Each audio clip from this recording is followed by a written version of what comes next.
The Sharper Image is a store known for its electronic gadgets. It's not actually a computer store. You won't find anything for sale in here that actually has a disk drive, a keyboard, and a monitor. But virtually everything for sale in here does have a computer chip or two hidden inside it. Indeed, the worlds of computer technology and consumer electronics are quickly merging. Today, we'll take a look at the growing role of computers in consumer electronics as we visit the annual Consumer Electronics Show in Las Vegas on this special edition of the Computer Chronicles.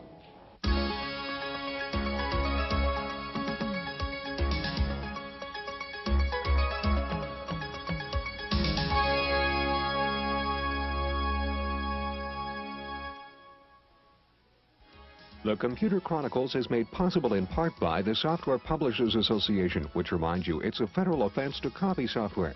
The SPA provides information on how to stay software legal. Funding is also provided by PC Connection and Mac Connection, and by Byte Magazine and Bix. Welcome to the Computer Chronicles. I'm Stuart Chaffee, and with me this week is Heidi Roizen, president of T-Maker Software. Heidi, this is a very good example of the merger of computer technology and consumer electronics. Now, what a camcorder does well is take good video pictures, right? What a computer can do well is graphics, animation, music, and so on. This does both. This Canon camcorder has a built-in computer on a chip, if you will. Two of them, actually. One to handle animation and graphics, one to handle music. In fact, what this is over here, these are little ROM cartridges with kind of clip art libraries of graphics and animation, a clip art library of music and sound effects. It's really quite an astonishing merger of these two technologies we've been talking about. It seems to me not only are the technologies merging, but we're seeing the same kinds of problems on both sides, aren't we? The problem of friendly user interface, the problem of so much functionality that most people can't figure out how to use it. Right, absolutely. I think each industry, as they merge, has a lot to learn from the other, and we both have quite a job in making all these things easier to use. I mean, I've been in the computer industry for a long time, and yet if you go to my house, you'll find that my VCR is flashing 12 because I don't know how to set the time, and I've never bothered. I look at something like this, and I can guess that half the people who buy it will never use more than the record button on the back. Right. So I think we really have an opportunity taking this technology and making it easier to use, making it friendlier, so we get more out of the devices that we're creating. Well, today we're going to take a look at the growing role of computers in consumer electronics. We'll see the merger of video and computers in Commodore's new CD TV system.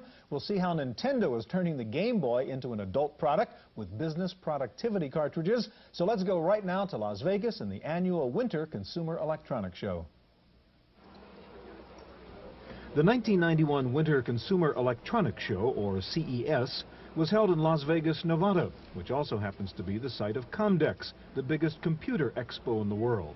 The CES is smaller than Comdex and features items you're not likely to see at a computer show, like car alarms and cellular phones. But even if there weren't many computers at the CES, there was definitely a lot of computer technology wrapped up in consumer packages. This year's CES had 33 computer companies exhibiting, a 50% increase over the previous year. Some exhibitors, like IBM, were not introducing new products, but decided that it was simply a good idea to be present.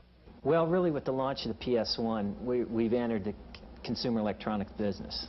And this is since the launch in September of 1990. This was the first opportunity for us to be at a national level to see the kind of traffic that would come through, to listen to the dealers and the retailers, and to hear what they're saying about the PS1. IBM's home computer, the PS1, was the platform for most of the applications on display, and most applications were noticeably colorful, graphic, and friendly looking. Ease of use is key. People have to feel that they can get into it through the graphic interface and have that bundled all-in-one type feeling. This is a completely market-driven product. The idea of putting the PC into a familiar, friendly wrapper is also a major goal of Commodore, which premiered its CD TV, a black box with a CD-ROM player and a microprocessor inside. The CD TV is a hybrid of computer, video disc player, CD audio, and CD-ROM, operated by a handheld remote control. Commodore calls it an interactive multimedia compact disc player. CD TV has its own CPU, a Motorola 68000, and 1 megabyte of RAM. But Commodore went to great lengths to make CD-TV look like anything but a computer. The consumer electronics business is oriented towards boxes. We are not selling a computer here, and we're not particularly selling a component that is separable from a CD player. The CD-ROM drive is an integral part of the player itself. So we took the very simple elements that I described and put them into one simple box, and that made sense at the right price point, which is about $1,000. Nice consumer price. The CD-TV unit looks like a large CD audio player with more sophisticated input and output devices. The TV-like infrared remote control has a number keypad and arrow keys. At the back of the CD player, you'll find audio and video jacks, as well as parallel and serial ports. There's even an interface for a floppy disk drive. Instead of a hard disk, the CD-TV player has a memory card port, where users can store data on 512K smart cards.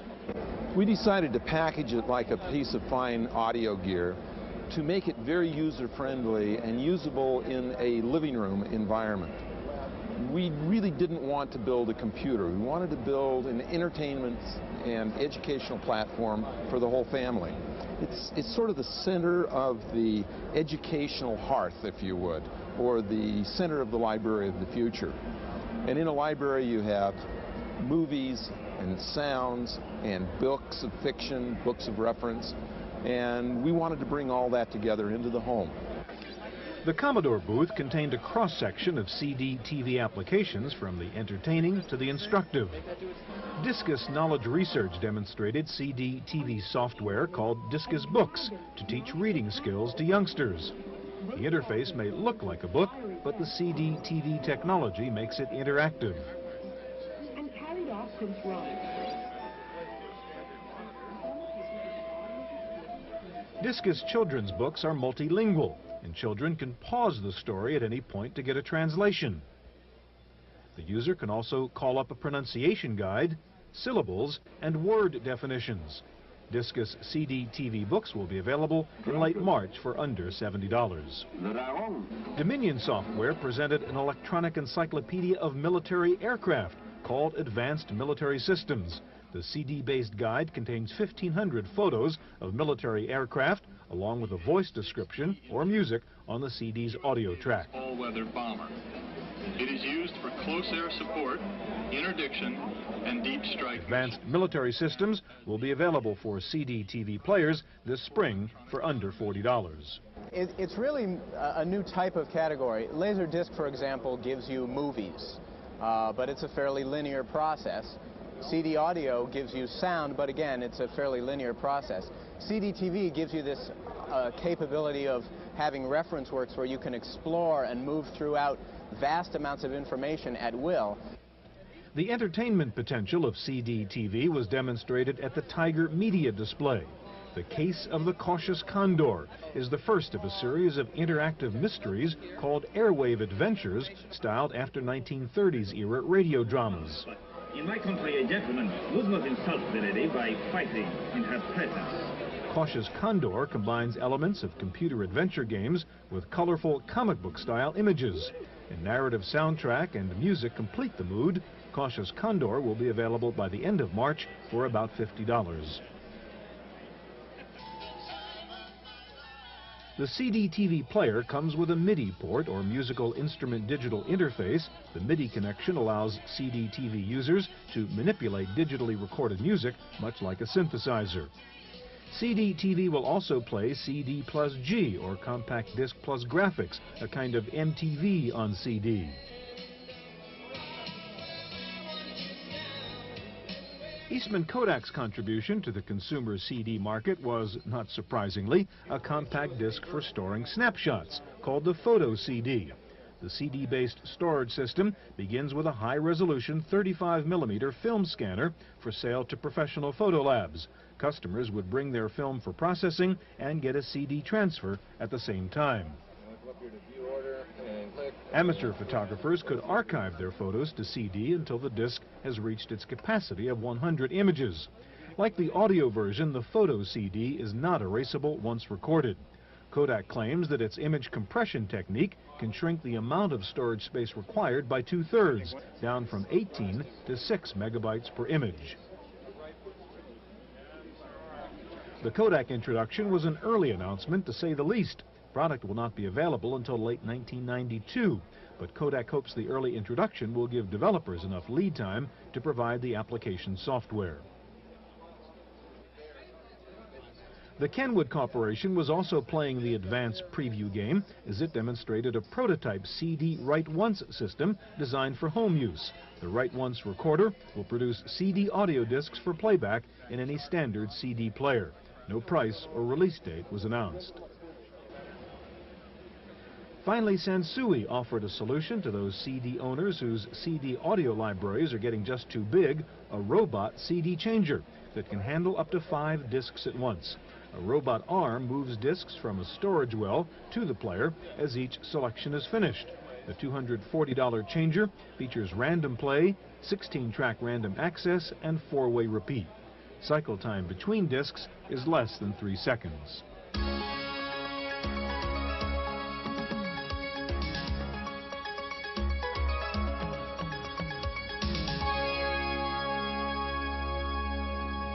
As laptop computers shrink in price and size, they've spawned a whole new category of even smaller electronic computing devices that actually fit in the palm of your hand. This Franklin Electronic Dictionary, for example, is essentially a portable reference book. But at this year's CES, we found a whole new generation of pocket-sized portables that offer a lot more than just words. This year's CES had plenty of big, splashy booths, each trying to be different enough to attract buyers' attention. Paradoxically, these oversized displays were often promoting the reduced dimensions of their smallest products. Franklin Computer introduced a palm-sized electronic version of the concise Columbia Encyclopedia, weighing less than 12 ounces. The handheld unit can search by keywords or by year, topic, or main idea. The search function will also cross-reference other related articles categorized by subjects, such as history, science, or the arts. The software can search by synonym as well. By typing novelists, for example, you'll also get a list of those described as authors and writers. The $400 encyclopedia features phonetic spelling correction, so the user can enter a term or proper name phonetically and still retrieve the subject and the proper spelling. Franklin also unveiled a Spanish-English translator with a voice chip for non-native speakers learning English. The Franklin Spanish Master uses recorded human speech to teach the proper pronunciation of a word in its entirety and phoneme by phoneme.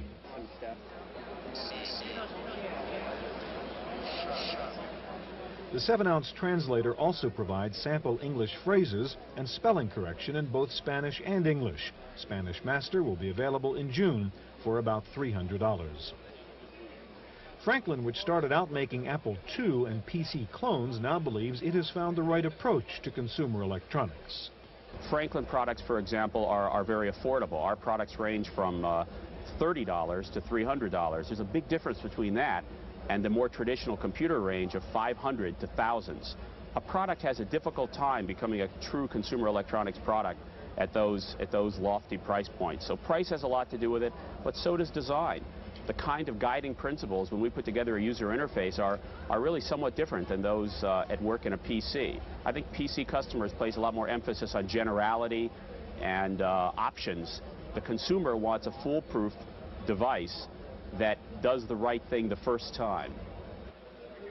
Palm-sized portables were also prominent at the Selectronics booth, where both talking and silent devices were on display. Selectronics introduced an electronic version of the Random House Encyclopedia containing 20,000 entries and weighing less than 12 ounces. The pocket-sized portable has a slot for other ROM-based cartridges, such as dictionaries, language translators, and personal organizers. The search function includes spelling correction and cross-referencing, and the unit includes a few utilities like a calculator and an alarm clock. The portable encyclopedia will be available in April for around $350. For world travelers, Selectronics unveiled the Berlitz Travel Master, a translator with a voice chip containing 10 languages and 1,700 phrases.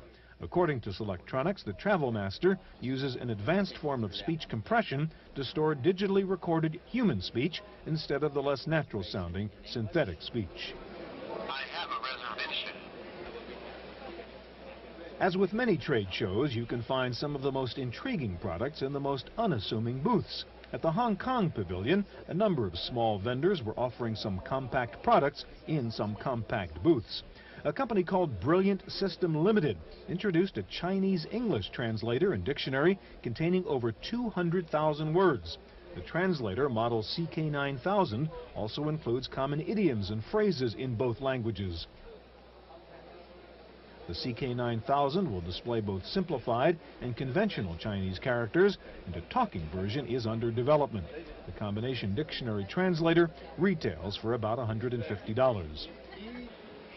At least 2 computer companies chose CES as the launching pad for some budget-priced laptop computers.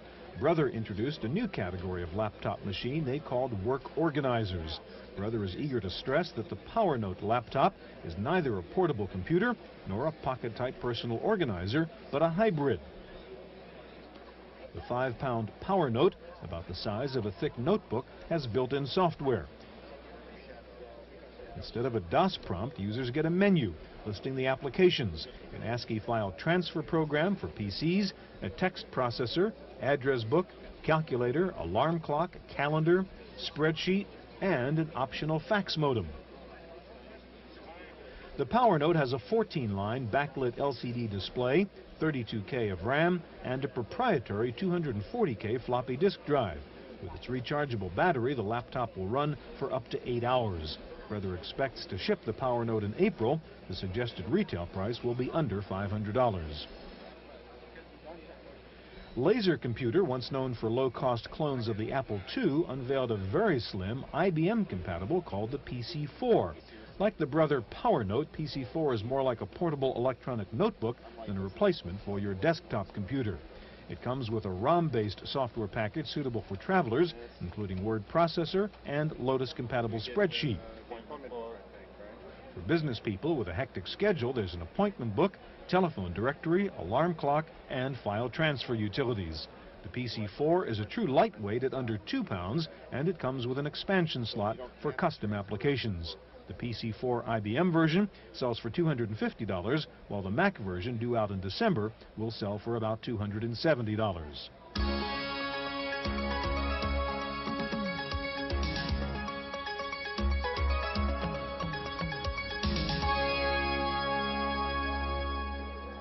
It's got not just one, but 6 different video games packed into a single console. Called Neo Geo, or New Land, this new multi-game video game system is the latest attraction from Japan's SNK Corporation. Each game cartridge operates off of a powerful 16-bit main microprocessor, and because it's got 64 megabytes of ROM, each Neo Geo game has superior graphics, including 3D effects and sound capabilities. Arcade operators say because of the high quality and variety in games, Neo Geo attracts a second group of players besides the kids. We're finding that not only appeals to the youngsters, but to the older players as well, because it has things like golf and baseball that if a parent is walking by and sees the game, they'll try it because they know what golf and baseball are all about, as opposed to walking up to a shoot-'em-up type of game where they might not know where they're trying to get to. SNK has spruced up the video game console by adding a jack for headphones as well as a slot for a memory card. You can stick that into the game at the end of your play, put it in there, and you can start from that point when you play it again. For those that have played video games, even at home, you know you have to go through many levels to reach the finish. And with this memory card, you can stick it in from the level that you started when you finished the last time. The memory cards can also be used in the Neo Geo home units that have the same games as the arcades. That's a gimmick that's sure to boost sales. For the Computer Chronicles, I'm Maria Gabriel.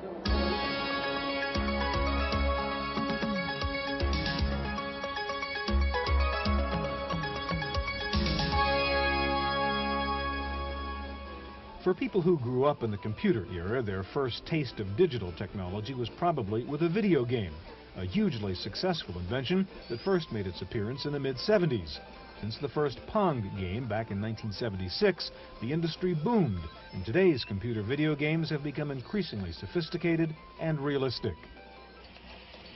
Nintendo now has the lion's share of the $5 billion video game market, but it has plenty of rivals who fight as hard as any screen-bound warrior. This year's CES showed the unmistakable impact of new computer technology on new game technology.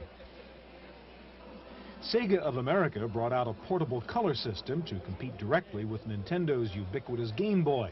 The Sega Game Gear features a backlit, high-resolution 3-inch screen displaying up to 32 colors.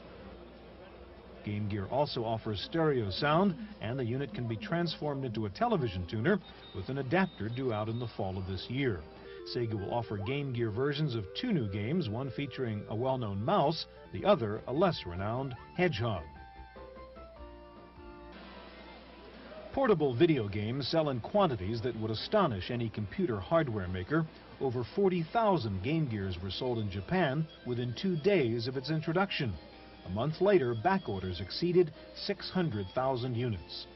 On this side of the Pacific, Sega plans to start shipping the Game Gear in April for a suggested price of about $160. Game cartridges will sell for about $30. Nintendo had some new games and accessories on display, but the 16-bit Super Famicom, already for sale in Japan, was not among them.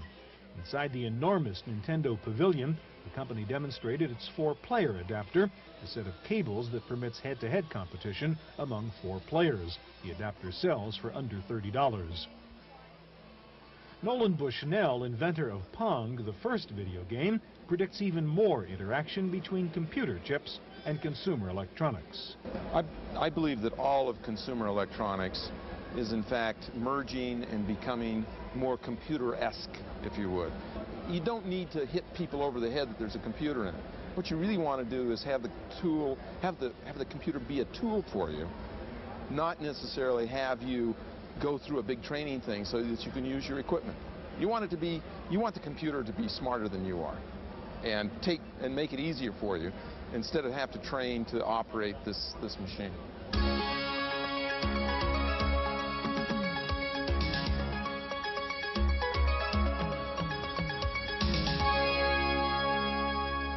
Handheld electronic games are no longer just for kids. For example, at this Sharper Image store, you can buy this little electronic game that plays bridge with you, and there's another one that lets you play chess. In fact, they have an electronic chess game here that actually talks to you.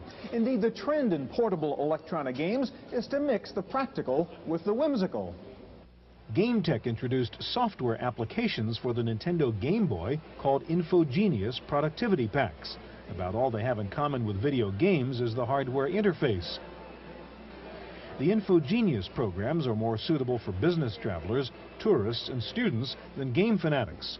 In spite of the toy-like appearance of the Game Boy, GameTech is confident of its marketing ploy. The reasoning behind it was that 46% of the Game Boy users are over 18 years of age, and they have as of yet have had no software developed expressly for them. So Infogenius was developed to meet their needs. And there are over 5.5 million households which currently own a Game Boy unit. And there are adults in each of those households with software needs.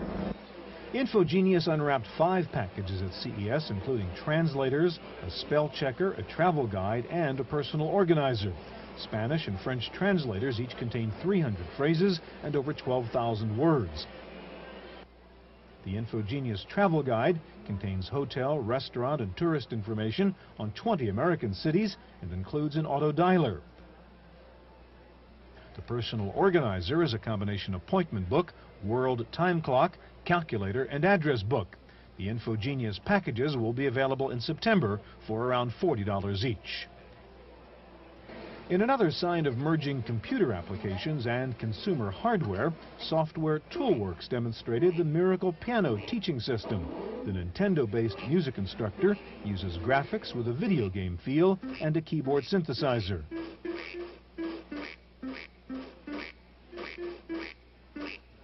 The Miracle system blends video game lessons with technology more common to computers, such as music notation software and a MIDI port. The system includes a software function that customizes lessons to the learning level of the student. Miracle Piano for Nintendo retails for about $350. The final leap to the PC platform is scheduled for later this year. Mac and Amiga versions are also planned. That's our look at this year's Consumer Electronics Show. In Las Vegas, I'm Stuart Chaffee for Computer Chronicles.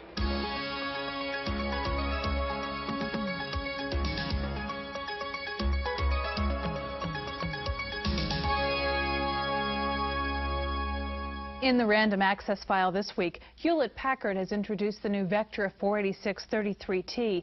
HP says it is the most powerful personal computer ever, featuring a 33 MHz 486 CPU. The base price for the 486-33T is $9,500, but HP says the new Vectra computer can take the place of several less powerful PCs.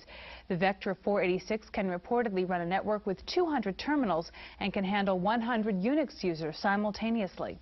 Panasonic has announced a new 34-pin dot matrix printer based on the popular KXP 1124 model. The new KXP 1124i still has a list price of about $500, but it has many new features, including a super letter quality font, a larger print buffer, and quieter operation. Taking a look at this week's top 10 software titles for the PC, PC Connection reports that TurboTax from Chipsoft is in the #1 position, with Andrew Tobias's Tax Cut 1990 taxes in second. Third is Expanded Memory Manager, followed by Quicken.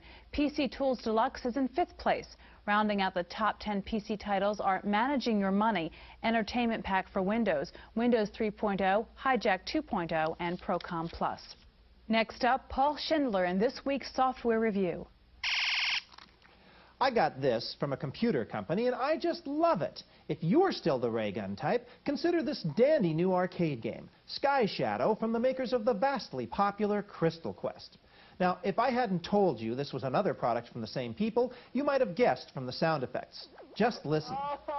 Yes, that old sense of humor is back in a new game. There's no deep philosophy, no fancy text. Just a simple shoot-'em-up arcade game. Well, actually, it isn't so simple. Some things you run into are good for you, and some are not. These stars, for example, eat away at your shields. Lines are disastrous. Losing is an unambiguous experience. You get the cosmic raspberry. You get points for bombing, but not for bombing your own side. Just listen to the sound it makes when you eat a smiley face. Sky Shadow is $50 from Cassidy & Green in Carmel, California. For the Computer Chronicles, I'm Paul Schindler. GCC Technologies has dropped the price of its laser printer to below $1,000. The company cut the price of its personal laser printer 2 from $13.99 to only $9.99. The PLP2 is a quick-draw laser printer designed to work with the Macintosh. It prints 4 pages per minute at a resolution of 300 dots per inch. And finally, a new weekly computer industry newsletter is trying to get the jump on competitors by delivering via email and fax. Computer Industry Week will prepare the week's news summary over the weekend and fax or email it to you so it can be on your desk when you arrive Monday morning. Well, that's it for this week's Computer Chronicles. I'm Kate McGargy. The Computer Chronicles is made possible in part by the Software Publishers Association, which reminds you it's a federal offense to copy software. The SPA provides information on how to stay software legal. Funding is also provided by PC Connection and Mac Connection and by Byte Magazine and Bix.